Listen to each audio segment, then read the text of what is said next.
नमस्कार, मैं जितेंद्र कुमार। दोस्तों, लोकसभा चुनाव का खेल तो बदलने लगा है। एक ऐसा खेल शुरू हो रहा है जिसमें 2 दिनों के बाद आप किससे टेलीफोन पे बात करते हैं, आपकी आवाजाही कहाँ पर होती है, किन नेताओं से आप मुलाकात करते हैं, उन सारे नेताओं पर जो 2024 के लोकसभा चुनाव में सत्ता बनाने, बिगाड़ने की स्थिति में आ सकते हैं, वो सारे साथ रहे या दूसरी तरफ चले जाएं, नजर उनके ऊपर रखनी होगी। लेकिन क्या सच में एक ऐसी परिस्थिति आ गई है?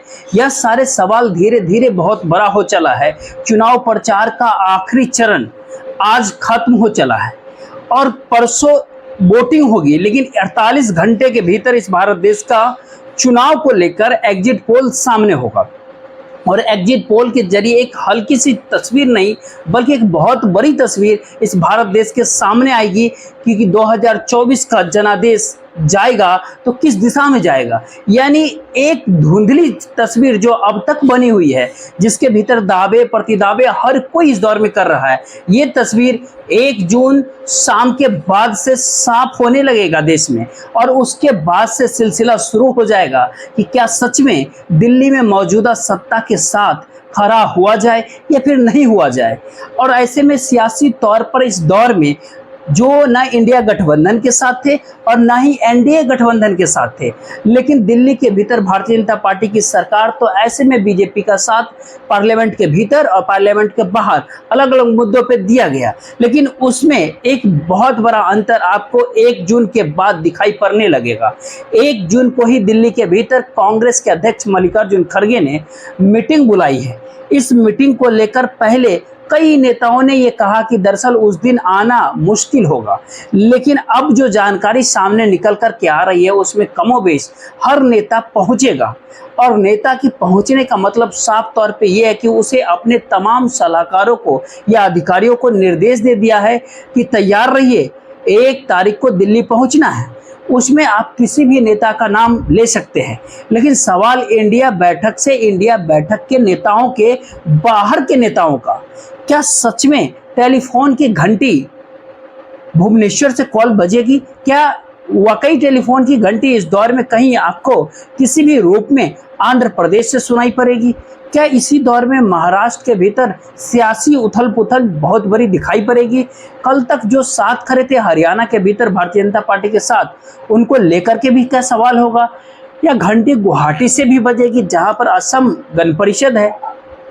एक लंबी लिस्ट जो ये कह रही है कि दरअसल 1 जून को एग्जिट पोल के बाद सवाल ये नहीं कि एनडीए टूट जाएगा, सवाल इस दौर में यह है कि एनडीए बचेगा या फिर नहीं बचेगा। और सियासी तौर पर 100 सीटों के घटनाक्रम इस दौर में बड़े हो चले हैं और ये इस दौर में इसलिए भी बड़े हो गए हैं क्योंकि 2019 के लोकसभा चुनाव में 190 लोकसभा सीटों पर कांग्रेस और बीजेपी आमने सामने लड़ी थी।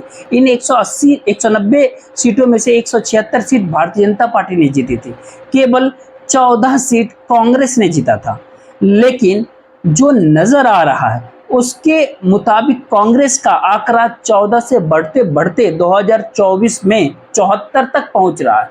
यह सबसे नीचे की बॉर्डर लाइन है और 74 के आगे भी इंडिया पहुंच सकता है और उसको भी अलग अलग राज्यों से जब समझा परखा गया तो उसमें बहुत सारी ऐसी परिस्थिति अब खुलकर सामने आने लगी है, जिससे ये लगने लगा कि दरअसल 303 के जो बहुमत के साथ के आंकड़े के ऊपर भारतीय जनता पार्टी 2019 में खड़ी थी, 2024 आते आते कांग्रेस अपने बूते उसमें सेंध लगाएगी और एक ही झटके में भारतीय जनता पार्टी कहीं नीचे तो नहीं खिसक जाएगी। और उसका दूसरा बात तो दूसरा, महाराष्ट्र, बिहार, उत्तर प्रदेश गठबंधन के सहयोगी कर ही डाले हैं। तो यहाँ सियासी तौर पर इस घटनाक्रम की नब्ज को हर कोई समझ रहा है। इस सिलसिले की शुरुआत आज लगता है कांग्रेस के अध्यक्ष मल्लिकार्जुन खड़गे से बात करनी चाहिए, जो खुलेआम खुले तौर पर आज ये बात बोलने से चुके नहीं। आप एक वैकल्पिक सरकार बनने वाली है, यूपीए 1 पर यूपीए 2 जिस अंदाज में काम कर रहा था उसी तर्ज पे 2024 के लोकसभा चुनाव का सरकार का गठन होगा, यानी गठबंधन की सरकार इस बार बनने वाली है। इतना कॉन्फिडेंस मल्लिकार्जुन खड़गे कांग्रेस के राष्ट्रीय अध्यक्ष, उन पे क्यों इतना आ गया? देख तो लीजिए एक बार। है कि 4 जून 2024 को इस देश में जनता एक नई वैकल्पिक सरकार का जनादेश देगी। इसीलिए 2 बार पढ़ा। इंडिया गठबंधन पूर्ण बहुमत की सरकार बनाएगा और हम सभी मिलकर यूपीए 1 और यूपीए के तर्ज पर इस देश को एक इंक्लूसिव, नेशनलिस्टिक, डेवलपमेंटल सरकार देंगे और सभी को साथ लेकर हम आगे। दरअसल इतने कॉन्फिडेंस के सबसे बड़ी वजह कांग्रेस का अपना चुनावी राजनीतिक का इतिहास है, जिसे पलटा गया और वर्तमान समय के साथ जब उसे खड़ा किया गया तो कांग्रेस ने यह पाया कि दरअसल सिर्फ 9 से 10% वोट का अंतर एक ही झटके में उसे 100 सीटों का लाभ पहुंचा देगा। और जहां जहां भारतीय जनता पार्टी सामने खड़ी थी वहां वहां उसे लाभ मिल रहा है, क्योंकि उसके साथ इस समय गठबंधन का सहयोग है या फिर कई छत्रकों के वोट ट्रांसफर हो रहा है। और सबसे बड़ी बात तो इस दौर में यह है कि खुद भारतीय जनता पार्टी और कांग्रेस, अगर दोनों के चुनावी इतिहास को अगर आप एक पल के लिए देखें और 2024 के लोकसभा चुनाव में आकर के अगर देखना चाहें तो उससे पहले 1-2 बात दिमाग में रख लीजिए। कांग्रेस ने सबसे ज़्यादा सीट 1984 में जीती थी। उस समय कांग्रेस को 49% वोट पड़े थे और 404 सीटें मिली थी। लेकिन अगले ही चुनाव में 9.5% वोट कम हो गए, यानी 39.5% वोट हो गया और सीटें 207 सीट कम हो गई और एक ही झटके में कांग्रेस 197 पर आके अटक गई। अगर इसी परिप्रेक्ष्य को और थोड़ा आगे बढ़ाकर देखें कि 2009 के भीतर कांग्रेस के पास 28.5% वोट पड़े थे और उसकी सीटों की संख्या 206 थी। मनमोहन सिंह प्रधानमंत्री बने थे, लेकिन जैसे ही पलटती है भारतीय जनता पार्टी के भीतर की चीजें और 2014 के भीतर में नरेंद्र मोदी का जो तूफान आता है वो एक ही झटके में करीबन 9% वोट कांग्रेस के कम कर देता है और 28.5 से घटकर कांग्रेस की सीट वोट 19.5 के आसपास आ जाती है और सीटें 206 से घटकर 44 पे आ जाती है, यानी 162 सीटों का नुकसान एक ही झटके में। 9% का वोट कांग्रेस को क्या सच में चाहिए? और इस भारत देश में कांग्रेस जिस कमाल की उम्मीद कर रही है उस कमाल के दिशा में आगे बढ़ जाएगी। हालांकि भारतीय जनता पार्टी का अपना इतिहास भी कमोबेश ठीक वैसा ही रहा है, उसी अंदाज में बहुत कम प्रतिशत वोट से वो छलांग लगाती है। क्योंकि अब ध्यान दीजिएगा 1984 में उन्हें केवल 2 सीट मिली थी। उस टाइम 7.5-8% के आसपास वोट होता था बीजेपी के पास, लेकिन अगले ही चुनाव 1989 के भीतर वो 83 सीट जीत गई, 81 सीटों की छलांग लगा दी और वोट परसेंटेज 11.36% रहा, यानी केवल 3.5% वोट की बढ़ोतरी हुई। अगर 2009 और 2014 के लोकसभा चुनाव के अंतर को अगर भारतीय जनता पार्टी से रखिएगा तो 12.5% के आसपास वोट का अंतर आता है। 2009 में बीजेपी के पास 18 कुछ परसेंट वोट और 2014 में 31.34% के आसपास वोट। सीटों का अंतर 116 से बढ़कर 282। बात इससे भी 2024 के साथ ऐसा कुछ हो नहीं रहा है। दरअसल ये राजनीतिक जमीन है जो बता रहे कि 9 से 10% वोट पर क्या कुछ हो सकता है फिर बदल इस भारत देश के भीतर, और इतना बड़ा कमाल आप कर सकते हैं। जब इन सारे बातों को आप देखते हैं तो कांग्रेस के गठबंधन को अगर देखें, महाराष्ट्र, तमिलनाडु, उत्तर प्रदेश, बिहार, दिल्ली, झारखंड, गुजरात में आम आदमी पार्टी के साथ वो खड़ी है। इन तमाम जगहों में, तमाम राज्यों में उसका वोट का परसेंटेज कितना बढ़ेगा? कम तो होगा नहीं। और पिछली बार कोई सहयोगी नहीं था, इस बार इन तमाम राज्यों के भीतर सहयोगी दल है तो वोट परसेंटेज तो बढ़ेगा। अगला सवाल उठता है कि अपनी बूते, अपने बदौलत जहाँ चुनाव लड़ रहे हैं वो राजस्थान है, मध्य प्रदेश है, छत्तीसगढ़ है, हरियाणा है, हिमाचल प्रदेश है, इन जगहों पर अपने बूते, उत्तराखंड में भी अपने बूते हैं, उड़ीसा में भी अपने बूते हैं, तेलंगाना में भी अपने बूते हैं। लेकिन इन सारे राज्यों के अक्षतले अगर फिर से समझिए तो फिर कितने परसेंट वोट बढ़ेंगे? कांग्रेस के अपने एनालिसिस के अंतर्गत सबसे बड़ा परिवर्तन जो नजर आ रहा है 3-4 राज्यों के भीतर, वो कर्नाटक, महाराष्ट्र, राजस्थान, उत्तर प्रदेश और बिहार, इन तमाम 5-6 राज्यों में देखिएगा तो कांग्रेस कर्नाटक में ही अपने बूते हैं और राजस्थान में अपने बूते, बाकी 3-4 राज्यों में सहयोगी दल है। और इन परिस्थितियों के भीतर क्या इस बात को मान लिया जाए कि अगर 8, 9, 10% का अगर बढ़ोतरी सहयोगी दलों के वोट के साथ अगर जुड़ जाता है, जो उनके अपने वोट हैं, उस राज्य के भीतर कहीं औसतन निकाल लीजिएगा तो करीब 15% औसतन सहयोगियों के वोट थे। उसमें करीब करीब सभी वोट शिफ्ट नहीं होना, केवल 10% वोट शिफ्ट होना। वो शिफ्ट अगर एक झटके में कांग्रेस को अगर 150 तक पहुंचा सकता है क्या? यह परिस्थिति कांग्रेस के भीतर कहीं न कहीं चहक रही है। इसीलिए कांग्रेस के राष्ट्रीय अध्यक्ष मल्लिकार्जुन खड़गे जिस अंदाज में बोल रहे थे, उससे बहुत साफ था। जब हम 190 सीटों की बात कर रहे हैं, तो कांग्रेस ने एक विश्लेषण अपने तौर पर उत्तर भारत और पश्चिमी भारत का भी किया है कि वहां पर वो कितना लाभ कांग्रेस को मिल सकता है। और सबसे बड़ी बात इस दौर में यह है कि खास तौर पे सीधी टक्कर नॉर्थ इंडिया में पिछली बार उसके साथ 106 सीट पे थी भारतीय जनता पार्टी के सामने, और 100 सीट भारतीय जनता पार्टी जीत गई थी।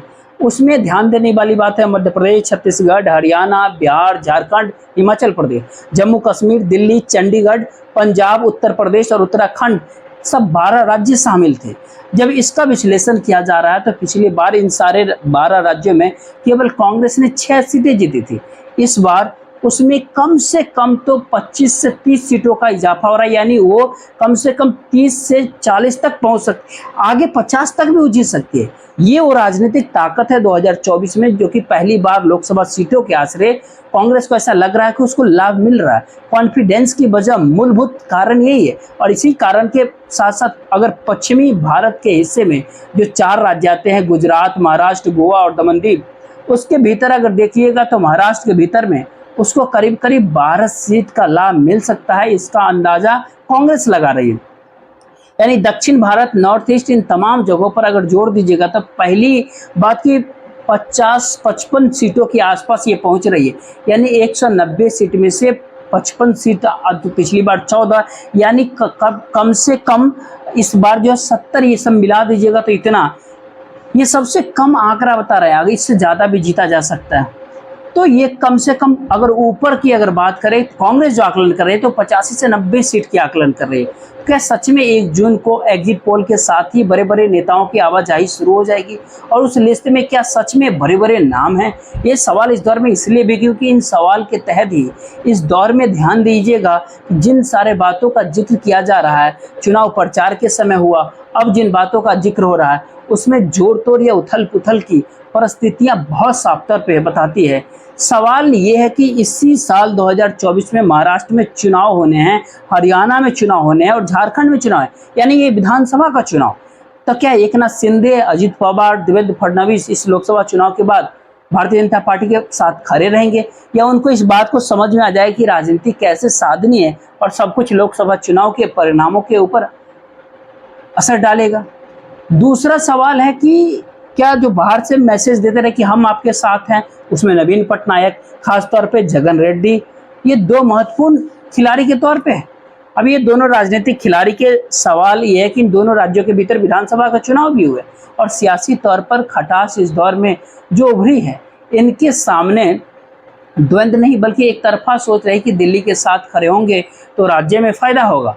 लेकिन राज्य में फायदा मिले या न मिले, लेकिन राज्य के गवर्नेंस को लेकर के ही अब केंद्र ने जब इतना हमला इन दोनों राज्यों के चुनाव के समय राज्य सरकारों के ऊपर किया है, तब सवाल उठता है कि जैसे ही एग्जिट पोल आएगा, फोन कॉल की घंटियां गनगनाने लगेगी और एनडीए गठबंधन के भीतर के जो अलग अलग राजनीतिक पार्टी हैं उसको भी, अगर केवल शिवसेना और अजित पवार की एनसीपी को मत आप देखिएगा, आप सोचिए कि राष्ट्रीय लोक जनशक्ति पार्टी जो पशुपति कुमार पारस हैं वो क्या सोचेंगे, असम गण परिषद वो क्या सोच रहे होंगे, स्वयंदेव भारती भारतीय समाज पार्टी उसके भीतर क्या खलबली होगी, जो महाराष्ट्रवादी जो एक पार्टी है वो क्या सोचेगी, जननायक जनता पार्टी हो, निषाद पार्टी हो, और इन सब के बीच नीतीश कुमार को भी आप याद कर लीजिए। तो क्या सियासी तौर पर एक बहुत बड़ा घटनाक्रम दिखाई दे रहा है। और यही वह कारण है जो प्रधानमंत्री नरेंद्र मोदी अब लोग की दिशा में जा रहे हैं और आसाम में पहुंच गए। जो कन्याकुमारी विवेकानंद रॉक है वहां पे जब वो पहुंच गए, उसके बाद अब वो उनकी तंद्रा जो टूटेगी 1 तारीख की शाम को ही, जिस समय दिल्ली के भीतर मल्लिकार्जुन खड़गे बैठक कर रहे होंगे। और इस दौर में प्रधानमंत्री ने इस देश को घूम घूम करके खूब प्रचार किया। 200 से अधिक रैलियां, रोड शो या जो कुछ भी कहना है कर दीजिए। 80 से 85 इंटरव्यू उन्होंने दिए हैं। और उसके बाद अब वह विवेकानंद रॉक में 30 तारीख यानी आज शाम से लेकर के 1 तारीख के शाम तक वहाँ पर बैठेंगे, जहाँ पर 3 सागर का मिलन होता है। हिंद महासागर, बंगाल की खाड़ी और अरब सागर, इन तीनों का जहाँ पर संगम होता है उस जगह पर बैठे हैं।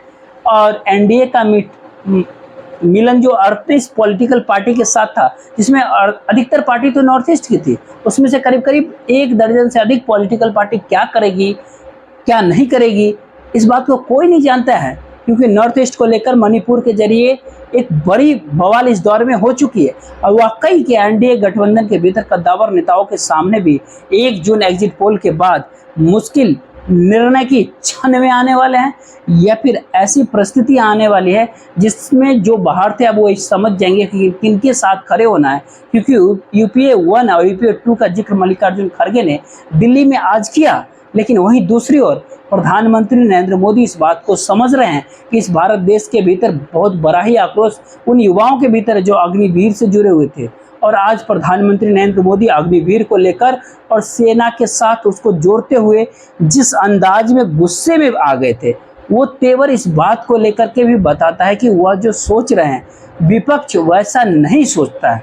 और वहीं दूसरी बात, वह जो कुछ सोच रहे हैं इस भारत देश का युवा भी वैसे नहीं सोचता है। और सेना को लेकर के जो राष्ट्रीय भावना जगाने की सोच इससे पहले रही, पहली बार चुनावी मैदान के भीतर पिछड़ते चले गए इस बार। इसीलिए इतने तेवर के साथ भाषण देते समय नरेंद्र मोदी आज प्रधानमंत्री नरेंद्र मोदी आज नजर आए। और इस भाषण के बाद उन्हें देख लीजिए विवेकानंद रॉक जाना था। मोदी का लक्ष्य भारत की सेनाओं को सबसे ज्यादा आधुनिक बनाना है, सबसे ज्यादा सामर्थ्यवान बनाना है, सच्चे अर्थ में आत्मनिर्भर बनाना है।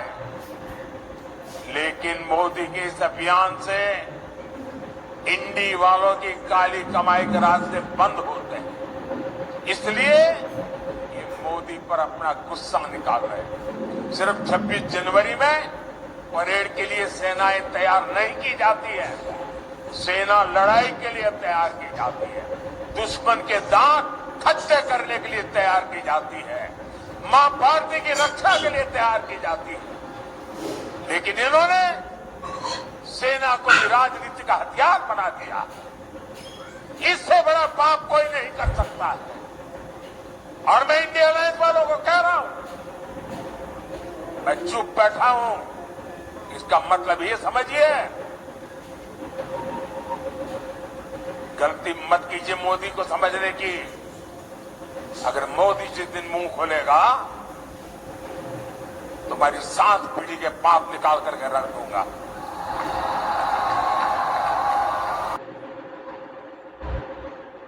असल में कोई गुस्से में अगर भाषण दे रहा हो तो उसके 2 बातें साफ होती है उससे, या तो उसको ऐसा लगने लगा हो कि वह चुनाव हार रहा है और हारने के निर्णय से पहले वह जनता को एक बात बता दे कि उसके जहन में क्या कुछ है। तो क्या प्रधानमंत्री नरेंद्र मोदी के भीतर का गुस्सा इसी बात को प्रकट कर रहा था कि वह ऐसा सोच रहे हैं। लेकिन वही दूसरी तरफ राहुल गांधी भी आज काफी तेवर में नजर आए। दरअसल उनका गुस्सा उन परिस्थितियों को लेकर के था जो उनको लगते रहा कि आखिर उनके संसद सदस्यता क्यों छीन ली गई थी, उनके सरकारी घर को क्यों छीन लिया गया था, उनके खिलाफ 1-2 नहीं करीब 2 दर्जन से अधिक केस इस भारत देश के अलग अलग हिस्सों में अलग अलग अदालतों में क्यों चलाए जा रहे हैं। इस भारत देश के भीतर में ईडी उनसे 55 घंटे पूछताछ करती है, निकलता कुछ भी नहीं है। तो क्या ये सरकार केवल और केवल परेशान करने के लिए है? तो क्या उन्हें यह महसूस होने लगा इस दौर में कि वो इस दौर में हार रहे हैं या फिर जीत रहे हैं? शायद दोनों परिस्थितियां दोनों के साथ हो सकती है, एक तरफ प्रधानमंत्री नरेंद्र मोदी, दूसरी तरफ राहुल गांधी। लेकिन पहली बार भाषण देते समय जब इन बातों का जिक्र किया जा रहा है तो यह भी अंदाज कोई भी कर लेगा कि शायद अब वह वक्त करीब आ गया है जब सत्ता हमारे हाथ में होगी और तब हम बताएंगे कि दरअसल हमारे खिलाफ जो भी कानूनी कार्रवाई इस देश के भीतर दिल्ली में बैठी हुई बीजेपी सत्ता ने की, यानी मोदी सरकार ने किया, तो उसका जवाब दिया जाएगा। क्या ये अंदाज, ये तेवर राहुल गांधी का इसलिए आजाद नजर आया था? लड़ता हूं, मेरे खिलाफ बीजेपी ने 24 केस किए हैं, डिफेमेशन के केस, क्रिमिनल केस, 2 साल की जेल करवा दी, मेरी लोकसभा की सदस्यता ले गए, 50 घंटे मेरा ईडी ने इन्वेस्टिगेशन किया, इंटेरोगेशन किया, मेरा घर उठा के ले गए। जब ये मेरा घर ले गए, मैंने इनको चाबी दी और इनसे कहा, ये जो तुम्हारा घर है, सरकारी घर है, मुझे नहीं चाहिए।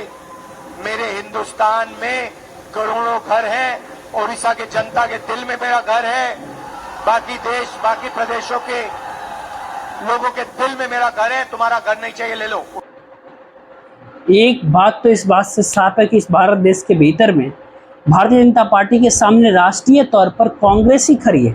इंडिया अलायंस के भीतर 2 दर्जन से अधिक पॉलिटिकल पार्टी हो सकते हैं, अलग अलग राज्यों के बड़े कद्दावर छत्रक हो सकते हैं, लेकिन भारत देश भर के भीतर जितनी भी सीटों पर भारतीय जनता पार्टी और कांग्रेस आमने सामने हैं, अगर वो सियासी हवा को अगर कांग्रेस के हक में इंडिया गठबंधन के वोटों का ट्रांसफर होने के साथ जुड़ गई है, तो मतलब इस दौर में बहुत साफ है कि परिस्थिति 2024 में पलट रही है। और शायद यही अंदाज और यही अपने तौर पर समझ कांग्रेस और राहुल गांधी की है, क्योंकि ध्यान दीजिए 2014 के भीतर कांग्रेस के खिलाफ एंटी इनकम्बेंसी था। इस बार ऐसा कोई एंटी इनकम्बेंसी कांग्रेस के खिलाफ नहीं है, वह तो मौजूदा सरकार और सत्ता के खिलाफ होगा जो नरेंद्र मोदी सरकार होगी। वहीं दूसरी ओर 2019 के भीतर पुलवामा और बालाकोट के जरिए जो राष्ट्रवाद और सेना को लेकर के जो परिस्थिति इस भारत देश में पैदा हुई थी, वह इस बार ऐसी परिस्थिति भी नहीं है। और यह भी इस दौर में ध्यान दीजिए कि क्यों इस लाइन पर आरएसएस चलती रही, भारतीय जनता पार्टी उसको काम पूरा करने की बात कहती रही। अब 3 मुद्दे भी गायब हो गए, धारा 370 हो, अयोध्या में राम मंदिर हो, या कॉमन सिविल कोड हो, मतलब इसमें बहस की कोई गुंजाइश नहीं। अपने तौर पे मोदी सरकार को जो करना था वो करके दिखा दिया। और इसके साथ ही इस चुनाव के भीतर इसीलिए न तो हिंदू मुस्लिम था, न आतंकवाद था, न पाकिस्तान काम कर रहा था। शायद इसीलिए ध्यान देने वाली बात है, जब शुरुआत में CSDS जो सरकार द्वारा पैसा देने के बाद वो संस्था चलती है और अपने तौर पर इस भारत देश की सामाजिक आर्थिक परिस्थितियों का आकलन करके बताती है, उसने कहा था कि इस भारत देश में जमीनी मुद्दे इस चुनाव में दौड़ रहे हैं, रेंग रहे हैं, और ये वजह शायद कांग्रेस के नहीं बल्कि इस भारत देश की आम जनता के हक में गई। और आम जनता के हक में जाने का मतलब था कि भारतीय जनता पार्टी के सामने क्या सच में शिकस्त शुरुआत में ही आ गई थी, जब वो ये बात सोच रही थी कि नहीं होगी, क्योंकि महंगाई का सवाल है, बेरोजगारी का सवाल है, संविधान का सवाल है, जातिगत जनगणना का सेंसस का सवाल है। इन चारों मुद्दों के आसपास भारत देश की जातीय समीकरणों को अगर आप समझना शुरू करें, और इससे पहले उन तमाम चुनाव के भीतर जो भी वोट बैंक या वोटों के समीकरण जातीय आधार पर हुए हो देश में, या फिर धर्म के जरिए वोटों के ध्रुवीकरण को सोच कर हुए हो, या फिर अलग अलग मुद्दों के आश्रय परखे गए हों, तो ध्यान दीजिए 2024 का लोकसभा चुनाव सीधे सीधे देश की आम जनता के मुद्दों से जाकर जुड़ गया। इसीलिए सियासी दल के पास कांग्रेस या फिर इंडिया को बहुत मशक्कत नहीं करनी पड़ी 2024 में, क्योंकि बल्कि उसकी जनता के पीछे जाकर खड़ा होना था। और यही वह सबसे बड़ा कारण है जिन बड़े कारणों से अब शायद इस भारत देश के भीतर में सियासत करने वाले वो तमाम नेता जो कल तक एनडीए गठबंधन के साथ थे या कल तक नरेंद्र मोदी सरकार के साथ अलग अलग मुद्दों पर खड़े दिखाई पड़ रहे थे, उन सभी नेताओं के सामने भविष्य की राजनीति को लेकर एक बहुत बड़ा संकट ये है कि अगर अब वह भी 1 जून को एग्जिट पोल की परिस्थितियों के बाद और 4 जून तक चुनाव परिणाम आते आते अगर उन्होंने अपनी राजनीति को अब 10 साल के बाद नहीं संभाला, तो इस दौर में मुश्किल हो जाएगी। और ये मुश्किल पर ही नज़र रखने के लिए सरकार भी नज़र रख रही है। 1 जून के बाद कहां से किस किस का टेलीफोन किस किस के घर खनखनाता है और किसकी मुलाकात किसके साथ होती है, नजरें इस पर भी रहेगी। लेकिन एक बात तो बोली जा सकती है कि यह चुनाव भारतीय जनता पार्टी का नहीं, नरेंद्र मोदी और शाह का चुनाव है। ये चुनाव एनडीए का चुनाव नहीं, ये नरेंद्र मोदी और शाह का चुनाव था। दूसरी तरफ इंडिया गठबंधन था, शायद इसीलिए अलग थलग कौन पड़ेगा, कैसे पड़ेगा, और चुनाव की परिस्थिति में एग्जिट पोल क्या 1 जून की शाम यानी 48 घंटों के बाद जो नज़ारा इस भारत देश में सियासी उथल पुथल का राष्ट्रीय तौर पर नजर आएगा, अभी से उसे आप महसूस करना शुरुआत कर दीजिए। देखते रहिए। जय हिंद, जय भारत।